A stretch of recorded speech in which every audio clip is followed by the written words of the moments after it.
welcome to another episode of Boring History.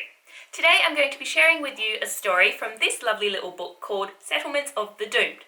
For no particular reason, aside from the fact that it happens to fall into a little sub-interest category of mine, stories of doom and gloom.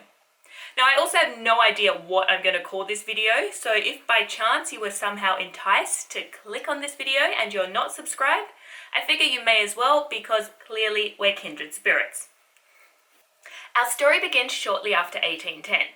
Napoleon had gained control over the Dutch East Indies and the British were becoming a little bit concerned that the French might start encroaching into Australia, in particular New South Wales, because everybody always wants to go to Sydney. If the French had been smart, they would have set their sights on Western Australia because nobody cares about the West. Where even is Perth?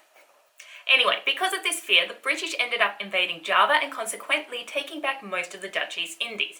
Then, by 1813, the Netherlands had regained their independence, which really annoyed the British because apparently the Netherlands was a really lucrative area for trade, or something. In fact, the British got so annoyed that they set up a new trade centre in Singapore just so they could be like, it's alright, we didn't need you Dutch people anyway. But this then caused the Dutch to become annoyed at the British because they were like, oi, you guys are trying to steal all of our business with your low quality cotton products. So just to teach you a lesson, we're going to impose super large tariffs on all of your imports, and we're going to tell the people in Singapore and Malacca that you're not very nice. Eventually, everyone had had enough with this tit for tatting, and both parties ended up signing another treaty where they agreed to play nice. Kind of. So now that this little dispute was out of the way, the British were like, let's shift our focus back to Australia, because if we could set up a trading centre there, we can avoid all those nasty little tariffs that the Dutch still expect us to pay. Cue January 1824. The warship Tamar, under the command of Captain J. Gordon Bremer, was sent from England to the north of Australia. I feel like here's a really good opportunity for some dramatic music. The captain's mission would be to find a site that was suitable for settlement. Now, technically, he had been given a bit of a head start by a different captain, Captain Philip Parker King, who had already done some surveying work and shortlisted 2 sites. But it was Captain Bremner who decided...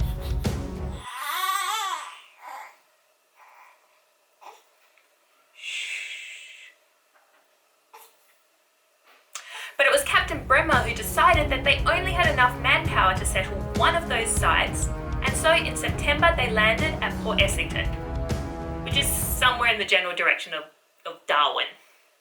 More to the point, can you imagine travelling for such a long period of time? That's like January, February, March, April, May, June, July, August, September. That's 9 months of travel. That's ridiculous.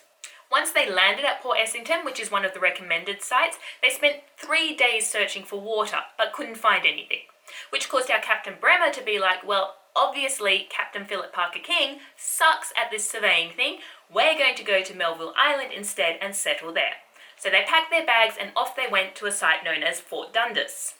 Unfortunately for everyone on board, this site chosen by Bremer also kind of sucked.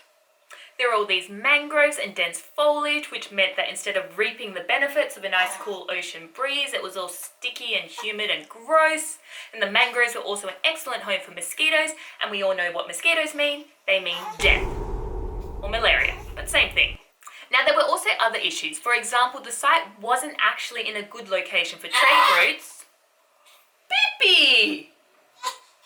It would appear our assistant editor would like to say some words. Now, there were also other issues with the site. For example, it wasn't actually in a good location for trade routes, and the local Aborigines, understandably, weren't very happy with these uninvited guests because they kind of weren't very nice. And so as a result, they'd been killing them off to the point where everybody was too scared to leave the fort without an armed escort. Needless to say, Captain Bremer wasn't very good at making friends. So at this stage, I think it's evident that our dear Captain Bremer isn't the best at choosing sites either. And there's this period where everyone is like, we want to go home. But the East India Company is like, guys, stop being such drama queens. Just move the settlement a bit to the east. Move the settlement to Fort Wellington, and then all our dreams of having a trade centre in Australia will be perfectly safe. We mean, if you guys move to Fort Wellington, then you settlers will be perfectly safe. So go on now. So jump forward to 1828, Fort Wellington is indeed a better location, and it's now under the governance of a different captain, Captain Collett Barker. Captain Barker had replaced this whiny dude called Smith who had all been like, oh, woe is me, I'm so sick, I have to go home, boo-hoo, blah blah. Anyway, under Barker, the settlement began to flourish. Relations with the natives were good, they had gardens, there was a sea breeze. Under Barker, the settlement began to flourish. The relations with the natives improved, the settlers' health improved, they had gardens, they had a sea breeze, I'm sure they had crumpets. Everyone's mood was just fantastic. Barker sent a letter to England to let all the important bureaucrat people know that everything was going a-okay. Now, unfortunately, if we think back to our January to September journey, letters took a really long time to get delivered. And before Barker's glowing report had a chance to reach the settlement management team, our friend Smith, if we remember him from earlier, had been going around telling everyone how terrible the settlement was and how it was doomed to fail, and then that was the reason why he had to leave, and it wasn't at all because he missed his tea and crumpets. All Smith's whining reached the ears of some important dudes, and in 1829, Captain Barker was instructed to pack up and leave that terrible place. Now, apparently Captain Barker did consider ignoring these instructions in the hope that his happy letter would reach the decision makers and thus change their mind, but in the end he just couldn't bring himself to disobey a direct command. And so, to the disappointment of everyone who had finally managed to create a lovely little settlement, they had to pack up and leave. The end. Now, technically there is a second part to this story.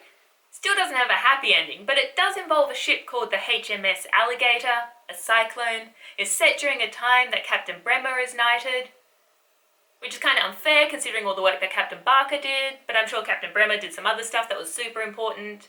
Who knows, who knows. Anyway, maybe I'll tell the story, maybe I won't, maybe you'll have to buy the book if you want to know. But for now, thanks so much for joining me, and I look forward to sharing even more boring history with you in the future. Ciao.